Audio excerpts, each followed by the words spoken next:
அனைவருக்கும் வணக்கம்.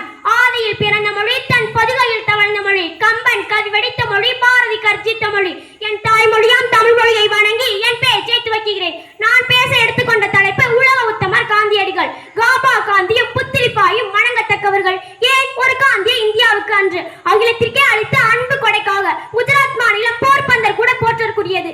ஏன் மோகன்தாஸ் கரம்சந்த் காந்தியை நமக்கு 1869ஆம் ஆண்டு அக்டோபர் 2 அழைத்துச் சிறந்ததனால் அன்னையின் அன்பு பிணைப்பில் வளர்ந்த மோகன்தாஸ் ஹரிச்சந்திர நாடகம் பார்த்தார். அன்றிலிருந்து அவரும் வாய்மையாளராய் நடந்து வாழ்ந்து காட்டினார். 13ஆம் வயதில் கஸ்தூரிபாய் எனும் கன்னியர் பெண்மணிக்கு கணவனாய் ஆனார். லண்டன் சென்றவர் பாரிஸ்டராக பாரதம் திரும்பினார். தென்னாப்பிரிக்காவை காந்தியடிகளின் போராட்ட பயிற்சிக்களம் எனலாம்.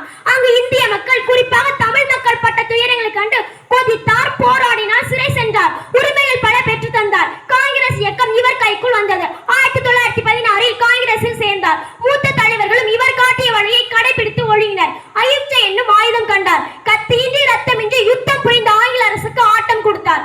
ஒத்துழையாமையும் உப்பு சத்தியாகிரகமும் அகிம்சையும் அவரை அகில உலக தலைவராக்கின. கத்தியின்றி ரத்தமின்றி புரியும் புதிய யுத்தம் ஒன்றை கண்டார். அவரின் தலைமையில் குமரி முதல் இமயம் வரை வாழ்ந்த மக்கள் திரண்டனர். தோள் கொடுத்தனர், துணை நின்றனர், உயிர் கொடுத்தனர். வெள்ளையனை வெளியேறு என்றார். வெளியேற வேண்டிய நிலையை உருவாக்கினார். தியாகி காந்தியின் பின் தியாகிகள் திரண்டதால் தேச விடுதலை தேடியும் வந்தது. 1947ஆம் ஆண்டு ஆகஸ்ட் திங்களில் நள்ளிரவு 12 மணிக்கதை அடைத்துவிட்டோம். அவரின் புதிய உத்தியில் போற்றிடும் புத்தியில் கிடைத்தது அந்த வெற்றி சுதந்திரம். அரசியல் விடுதலை அடைந்தால் போதுமா? இந்திய சமுதாயத்தில் எத்தனை எத்தனை பித்து கருத்துக்கள் என்ற சாதி என்றொரு நீதிக்கு எதிரி நின்ற மக்களை கொன்று போட்டது. காந்தியும் அதற்கு கண்டனம் செய்தார். அரசனம் என்னும் பேரில் பத்திரிகை ஒன்றும் பவனி வந்தது. சபர்மதி ஆசிரமத்தில் சாதி, இன, மத வேறுபாடுகள் கடந்து தங்கி வாழ்ந்தனர். ஒரு முறை உங்க ஆசிரமத்தில் தாழ்த்தப்பட்டவரை வெளியேற்றிவிட்டால் ஆசிரமத்திற்கு அன்பளிப்பு தருவோம் என்ற ஒருவர் முன் இதை செய்தால் இந்தியாவிற்கு விடுதலை இன்றே கிடைக்கும் என்றாலும் எனக்கு அது வேண்டாம் என்றால் இதை விட அவர் கொள்கைக்கு ஆதாரம் தேவையா?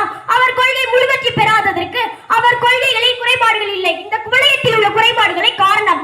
பெண்களின் விடுதலைக்கும் காந்தி பெரிதும் உழைத்தார். இருப்போர் எல்லாம் இல்லாதவருக்கு கொடுக்க இயலும் வளர்த்தார். இயன்றதை செய்தார். அளவுக்கு மேல் பொருள் சேர்ப்பதை திருடர்கள் என தீர்மானம் செய்தார். ரகுபர்